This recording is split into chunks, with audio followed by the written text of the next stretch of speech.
안녕하십니까, 용호남입니다. 추워졌어요. 아직 낮에는 좀 따뜻하지만 겨울 아우터를 준비하기에 딱 좋은 시기인 것 같습니다. 겨울 아우터는 옷 중에서 가장 비싼 축에 속하기 때문에 가급적 오래 입을 만한 걸 찾게 되는데요. 여러 가지 선택지가 있겠지만 가격대가 조금 높더라도 퀄리티가 좋고 트렌드에 예민하지 않아서 오랫동안 입을 수 있는 스타일의 다운 점퍼를 이야기할 때 항상 빠지지 않는 브랜드가 있습니다. 바로 이 로키마운틴 페더베드죠. 이동을 해서 로키마운틴 페더베드의 시그니처 크리스티 자켓에 대해서 이야기해 보겠습니다.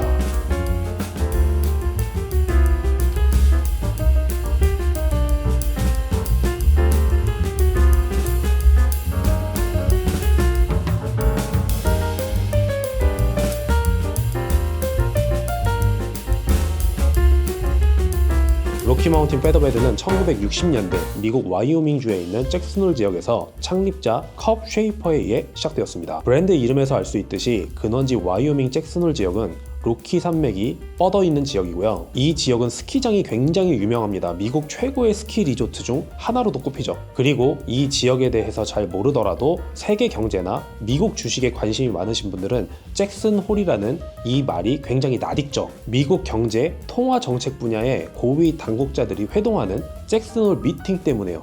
이곳에서 그 미팅이 이루어지기 때문에 그 미팅을 잭슨홀 미팅이라고 부르고 있습니다. 이 주의 이름인 와이오밍은 아메리칸 원주민들의 언어로 광활한 땅이라는 뜻이 있다고 합니다. 드넓은 대지를 소유했기 때문에 목축업이 발달했고 카우보이들이 많았겠죠. 카우보이는 목장에서 말을 타고 다니면서 가축들을 보호하는 일을 주로 하잖아요. 이 와이오밍주의 잭슨홀 지역은 날씨가 추웠기 때문에 카우보이들을 위한 옷을 제작할 때 보온성을 넣어야 했고 활동량이 많았기 때문에 편안해야 했습니다. 예전의 의복은 패턴 기술이 지금처럼 발전한 상태가 아니기 때문에 보온성과 활동성 두 가지를 다 잡으려면 다운 베스트가 최고의 선택이었다고 생각이 됩니다.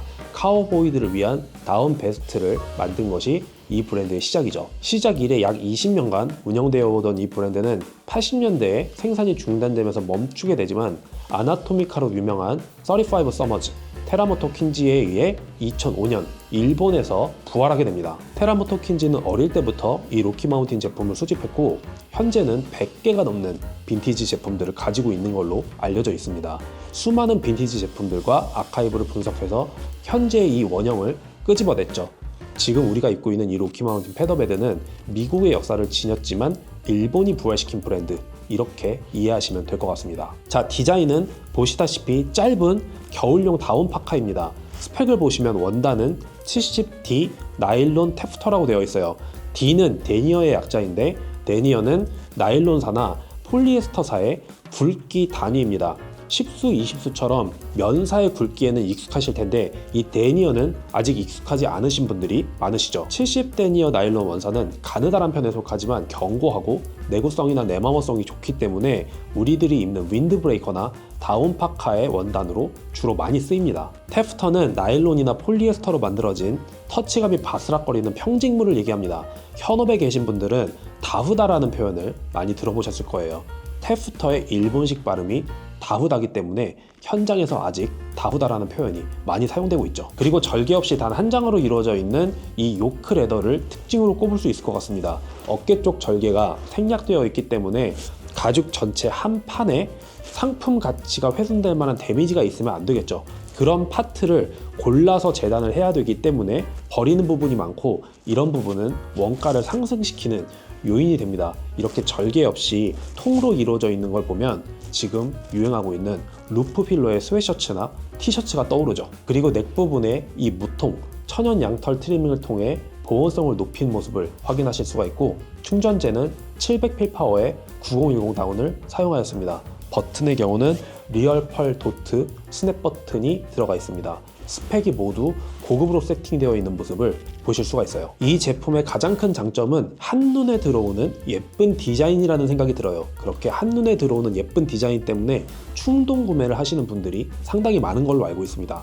두 번째로 꼽을 수 있는 장점은 사이즈 바리에이션이 굉장히 다양하다는 점이에요. 제 주변을 보면 덩치가 좀 크신 분들은 일본 브랜드가 마음에 들어도 잘 못 입으시는 경향이 있습니다. 일본 브랜드 같은 경우는 크면 우리나라 사이즈로 따졌을 때 정 105 정도 사이즈까지밖에 발매를 안 하는 브랜드들이 많기 때문에 상당히 그 사이즈의 아쉬움을 삼키시는 분들이 많은데, 이 제품 같은 경우는 38부터 50까지 7개의 사이즈를 전개하기 때문에 사이즈가 아쉬워서 구매를 못 하시는 분들은 상대적으로 많이 줄어들 거라는 생각이 들어요. 그리고 컬러 역시 굉장히 다양하기 때문에 자신의 기호에 맞는 색깔을 고를 수가 있죠. 그리고 이 양털 트리밍을 저는 장점으로 꼽습니다. 이 양털 트리밍이 모든 동물의 펄들 중에 가장 남성스럽다고 생각되고 뭔가 좀 담백해요. 몇 년 전까지만 하더라도 겨울 아우터에 화려한 코요테 펄이나 라쿤 펄가 많이 사용되었었죠. 동물보호 이슈가 불거진 이후에 많이 없어졌는데, 이 동물보호 이슈에서도 양털만큼은 조금 자유로운 편이죠. 아쉬운 점은 당연히 가격이죠. 비쌉니다. 일본 현지에 간다고 하더라도 일본 리테일가 자체가 높은 편이기 때문에 저렴하다고 느껴지지가 않을 거예요. 이 높은 가격을 가장 아쉬운 점으로 꼽을 수 있을 것 같고요. 그리고 두 번째는 천연 소재들이 붙어있기 때문에 세탁이 용이하지 않다는 점을 들 수 있을 것 같습니다. 실제로 이 무통 트리밍은 탈부착이 되지 않고요. 이 상단에 있는 레더 요크는 당연히 탈부착이 되지 않겠죠. 가죽이 붙어있기 때문에 세탁을 하기가 쉽지가 않습니다. 실제로 케어라벨을 보시면 그 어떤 세탁도 하지 말라고 표기되어 있습니다. 자연스러운 에이징을 즐기시는 분들은 상관하지 않을 수 있는 디테일일 수 있지만, 일반적인 소비자들이 봤을 때는 굉장히 생소할 수 있는 디테일이죠.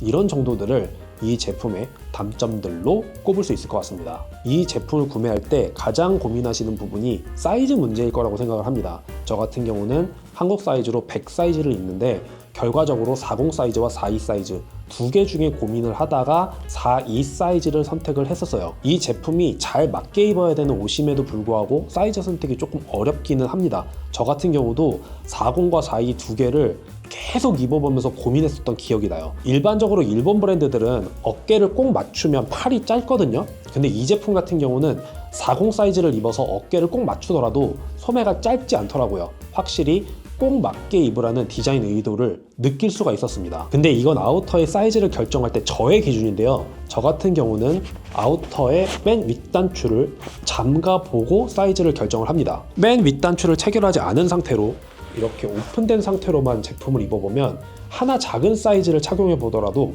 잘 맞는 것 같은 그런 착각이 들 때가 있습니다. 그래서 이렇게 맨 윗단추를 체결해서 어깨와 팔이 내 몸에 잘 딸려 올라오게끔 했을 때도 나에게 작지 않은 사이즈를 고르는 게 사이즈 실패를 줄여주는 가장 큰 디테일들이 아닐까, 이렇게 생각이 들어서 저는 항상 맨 윗단추를 체결해 보고 사이즈를 선택하는 편이에요. 이런 저의 기준들을 적용해 봤을 때 한국 남자 100 사이즈에 가장 근접한 건 42 사이즈였습니다. 그래서 저는 42 사이즈를 결과적으로 선택을 했었어요. 그리고 이너를 상대적으로 벌키한 후디로 생각하시는 분들은 또 사이즈에 대한 고민이 깊어지시겠죠. 하지만 저는 이너로 후디를 추천하진 않습니다. 후디를 선택하면 이 무통 트리밍의 기능이 너무 아까운 것 같아요. 후디를 입으시면 목 주변이 후디가 되기 때문에 이 트리밍은 밑으로 가려지겠죠. 장식으로서의 요소도 사라지고 보온성의 기능력도 상실된다고 느껴집니다. 물론 스타일링은 자유지만 이 제품의 장점 중 하나인 무통 트리밍을 잘 살려서 입으시려면 이너는 잘 맞는 크루넥들이 가장 좋지 않나, 이런 생각이 듭니다.